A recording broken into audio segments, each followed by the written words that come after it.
less visible financial considerations impacting on the viability of the PBMR related to the costs of regulation and the costs of safety.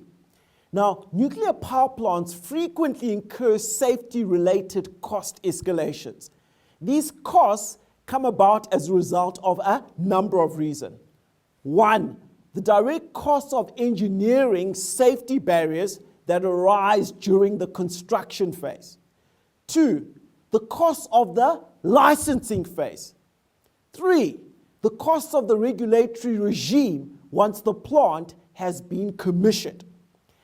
Eskom projected that the feasibility and the licensing costs for the PBMR and the regulatory costs would be approximately $64 million and $5.7 million respectively.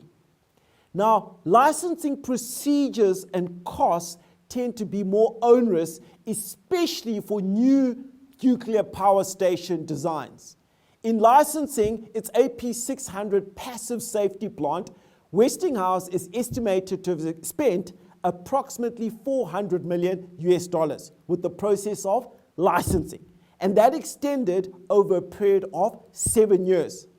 Eskom anticipated that regulatory approval in South Africa would be obtained within 4 years, new project. And one of the core advantages of the PBMR was its deployability across dispersed geographical locations. Now, this dispersal would increase the burden on the regulatory authorities, and it would necessitate a significant resourcing and capacitation of the regulatory functions. That would come with concomitant costs. The potential for significantly higher regulatory and safety costs appear to have been largely overlooked, and that would have meant that the financial model had significant errors in one of its core assumptions: regulations and safety costs. The final uncertainty related to the PBMR related to market appetite for the product. Eskom had projected sales of 30 PBMRs per annum. 10 would be in the domestic South African market, and the remainder would be to export markets. Now, the export market was essential to enjoy production efficiencies. However, the appetite for nuclear power projects in many key markets was questionable. In Europe, with the exception of France and Finland at the time, the prospects for nuclear power plant orders were highly improbable. The North and South American appetite was also severely diminished, with no orders having been placed since 1974.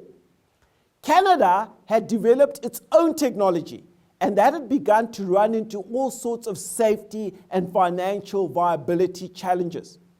And in Asia, Pakistan, India, and China were pursuing their own nuclear programs and attempting to develop in-house technologies. On the African continent, no country was actively pursuing nuclear power, despite some putative efforts by Egypt and Nigeria. So from a market perspective, there was a big flaw in terms of how the conceptualizers of the PBMR saw an export market potential for the product.